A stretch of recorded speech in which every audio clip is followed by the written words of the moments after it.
Hello friends, नमस्कार। कैसे हैं आप सब? मैं उम्मीद करती हूँ आप सब बहुत अच्छे हैं और अपनी सेहत का पूरा ध्यान रख रहे हैं। मैं हूँ डॉक्टर सोनल और मैं एक स्त्री रोग विशेषज्ञ हूँ। मेरी कोशिश होती है ओजस हेल्थ केयर में कुछ ऐसे छोटे और सिंपल हेल्थ टिप्स आपके साथ शेयर कर सकूँ, जिससे आप अपनी हेल्थ का बेहतर ध्यान रख सकें, क्योंकि जान है तो जहान है। और आज हम बात करने वाले हैं एक ऐसे टॉपिक के बारे में जो कि बहुत बहुत ज़्यादा इम्पॉर्टेंट है और बहुत ज़्यादा इसका मिसयूज़ किया जाता है। आज हम बात करने वाले हैं वाइट डिस्चार्ज के केसेस में एंटीबायोटिक यूसेज के बारे में। वाइट डिस्चार्ज के केसेस में एंटीबायोटिक्स बहुत ज़्यादा बहुतायत से दी जाती हैं। बहुत बार महिलाएं जब मेरे पास ओपीडी में आती हैं, उससे पहले ही वो 2, 3 या 4 कोर्सेज एंटीबायोटिक के खा चुकी होती हैं और उनकी शिकायत होती है कि इतनी दवा खाने के बावजूद जब भी हम दवा खाते हैं तब तक ठीक रहते हैं और जैसे ही दवा बंद करते हैं परेशानी फिर से अपनी जगह पर वापस आ जाती है। तो आज हम बात करने वाले हैं कि वाइट डिस्चार्ज के केसेस में एंटीबायोटिक का क्या रोल है, किन केसेस में एंटीबायोटिक का कोई भी रोल नहीं है, और ये पता करने के लिए कि वाकई में एंटीबायोटिक से फर्क पड़ेगा या नहीं, किन बातों का ध्यान रखने की ज़रूरत है या कौन से टेस्ट कराने की ज़रूरत है। वीडियो के एंड में डॉक्टर आलोक कुमार से हम बात करेंगे कि किस तरीके से हाई वेजाइनल स्वाब एक इफेक्टिव तरीका है ये पता करने के लिए कि कौन सा इन्फेक्शन है। तो वीडियो को एंड तक ज़रूर देखिएगा। अगर आपको वीडियो अच्छा लगे तो लाइक और शेयर करना मत भूलिए, और अगर अभी तक आपने चैनल को सब्सक्राइब नहीं किया है तो जरूर से इसे सब्सक्राइब कर लीजिए। आइए शुरू करते हैं। वाइट डिस्चार्ज, जैसे मैंने आपको पहले भी कई वीडियोस में बताया है कि 2 तरीके का होता है, फिजियोलॉजिकल और पैथोलॉजिकल। लेकिन पैथोलॉजिकल वाइट डिस्चार्ज को भी हम 2 कैटेगरीज में बांट सकते हैं, इन्फेक्टिव और non infective. Infective white discharge वे होते हैं जो किसी एक्टिव बैक्टीरियल, वायरल या फंगल इन्फेक्शन की वजह से होते हैं, और ऐसे केसेस में वाइट डिस्चार्ज के साथ जो एसोसिएटेड कंप्लेंट होती है वो होती है सीवियर पेन, एब्डोमेन, टेंडरनेस होता है, और कई बार पीरियड्स इरेगुलर, हेवी, ये सब परेशानियां भी वाइट डिस्चार्ज और दर्द के साथ एसोसिएटेड होती हैं।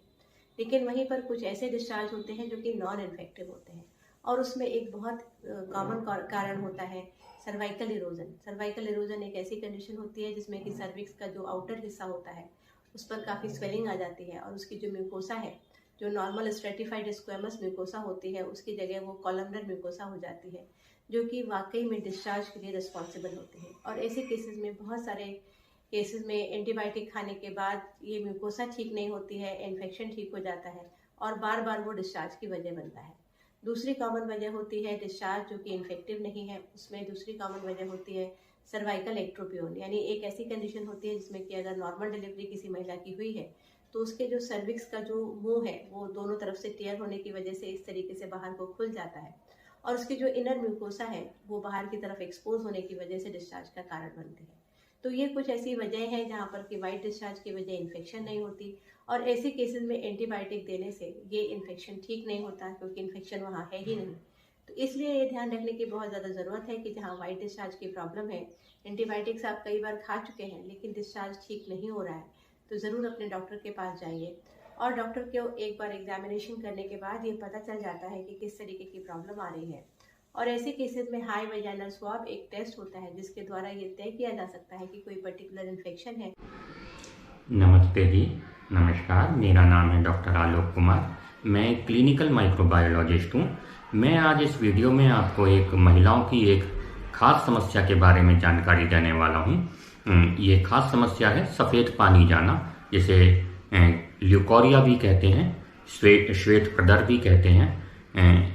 मेरे पास इस तरह काफ़ी मरीज आते हैं, महिला मरीज आती हैं जो कि अपना वेजाइनल स्वाब टेस्ट करवाती हैं ल्यूकोरिया की जांच के लिए, और ये ज़्यादातर मरीज मेरे पास गायनिकोलॉजिस्ट, स्त्री रोग विशेषज्ञ से रेफर तो कम होते हैं, नीम हकीम और वैद्यों के रेफर किए हुए ज़्यादा होते हैं। ये सफ़ेद पानी जाना या ल्यूकोरिया 3 तरह का होता है। मुख्यतः 2 तरह का होता है। पहला होता है फिजियोलॉजिकल ल्यूकोरिया, यानी कि शरीर की क्रिया के साथ ये ल्यूकोरिया चलता है, जिससे ज़्यादा परेशान होने की जरूरत नहीं होती। दूसरा होता है पैथोलॉजिकल ल्यूकोरिया। पैथोलॉजिकल ल्यूकोरिया जो होता है, इसमें इलाज की महिला को जरूरत होती है। ये पैथोलॉजिकल ल्यूकोरिया ही 3 प्रकार का होता है, जिसमें एक होता है बैक्टीरियल ल्यूकोरिया, जो कि इंसान के शरीर में पाए जाने वाले कॉमन सेल बैक्टीरिया, यानी कि उसका नॉर्मल फ्लोरा के कारण हो जाता है, और ये भी कोई बहुत ज़्यादा दर्दनाक नहीं होता। दूसरा ल्यूकोरिया फंगल ल्यूकोरिया होता है, और तीसरा ल्यूकोरिया होता है प्रोटोजोअल ल्यूकोरिया, यानी कि प्रोटोजोआ ऑर्गेनिज्म से होता है, ट्राइकोमोनास से। और जो फंगल ल्यूकोरिया होता है वो कैंडिडा नाम के फंगस से होता है, और बैक्टीरियल ल्यूकोरिया लैक्टोबैसिलस से होता है। तो इन तीनों ही ल्यूकोरिया में रोगी को इलाज की जरूरत होती है, और मेरा ये कहना है कि जो कोई भी ल्यूकोरिया का इलाज कराए वह कुशल स्त्री रोग विशेषज्ञ गायनिकोलॉजिस्ट से ही कराए। हकीम वैद्य से यह इलाज नहीं हो सकेगा। अब ल्यूकोरिया का टेस्ट हम कैसे करते हैं? वेजाइना में एक स्टिक पर फाया लगाकर उसका लिक्विड लेकर उसके 3 स्लाइड बना देते हैं। एक स्लाइड हम बैक्टीरिया के लिए कलर करते हैं, स्टेन करते हैं, खास तरह के हमारे पास रंग होते हैं स्टेन्स, उनसे बैक्टीरिया के लिए स्टेन करते हैं। दूसरा फंगस के लिए स्टेन करते हैं, और तीसरा जो है प्रोटोजोआ के लिए फ्लोरेसेंट स्टेन करते हैं। और इन तीनों को हम माइक्रोस्कोप सूक्ष्मदर्शी में जांचकर इस बात को कंफर्म करते हैं कि ये ल्यूकोरिया किस कारण से हुआ है, और फिर वह रिपोर्ट देखकर गायनिकोलॉजिस्ट स्त्री रोग विशेषज्ञ अपना इलाज कराती हैं। ये प्रक्रिया, टेस्ट की प्रक्रिया बिल्कुल पेनलेस है, कोई इसमें दर्द नहीं होता है, बड़े आराम से सैंपल निकल आता है। इतना भी दर्द नहीं होता है जितना कि नस में से ब्लड निकालने पर।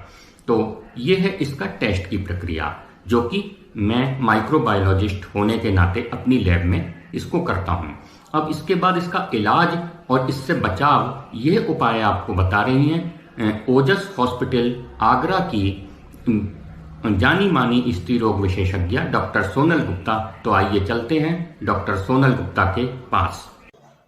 अभी हम देखते हैं डॉक्टर आलोक कुमार की जो टॉक है उसके बारे में, जो कि बता रहे हैं कि किस तरीके से हाई वेजाइनल स्वैब को लिया जाता है। ये बिल्कुल पेनलेस प्रोसीजर है, और इसके रिजल्ट्स को इंटरप्रेट करके हम ये देख सकते हैं कि वाइट डिस्चार्ज अगर इन्फेक्टिव है तो एंटीबायोटिक दिए जाते हैं, किस किस्म का इन्फेक्शन है ये भी निर्भर करता है कि कौन सी दवाइयाँ चलाई जाएँ, और अगर बाई चांस इन्फेक्टिव नहीं है तो ऐसे केसेस में सिर्फ लोकल ट्रीटमेंट, क्रायोथेरेपी, कॉटराइजेशन या कोनाई जैसी थेरेपी की वजह से थेरेपी के इस्तेमाल से वाइट डिस्चार्ज को ठीक किया जा सकता है।